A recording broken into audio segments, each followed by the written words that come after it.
অনেক মানুষের অনেক বক্তব্য দেখি, আমিও সেখান থেকে একটু ভাব প্রকাশ করি। অনেকে বলো পুরান বিমান পুরান বিমান পুরান পুরান বিমান। একটা তোদের কথা বলি, বুঝছো? বিমানের কোনো দোষ নাই, দোষ হইছে ওই ছেলেটা ব্যালেন্স করতে পারে নাই, চালাইতে পারে নাই।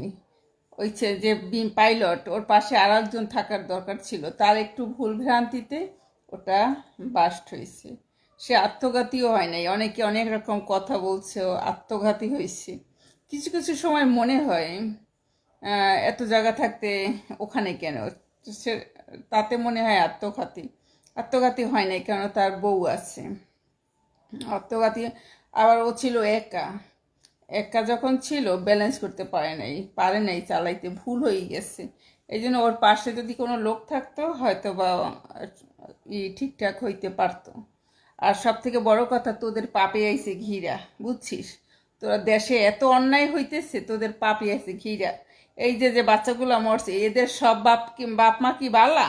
সবাই কি আওয়ামী লীগ? এখানে জামাতি গ্রুপের অভাব নাই, বুঝতে পারছো? এই যত গার্জিয়ান বাচ্চা কাচ্চাগুলো মরে গেছে, সবাই কি আওয়ামী লীগ সাপোর্টার? না। এখানে যা রাজাকার আছে, এখানে জামাতি আছে, বহুত লেভেল আছে। ওই কপাল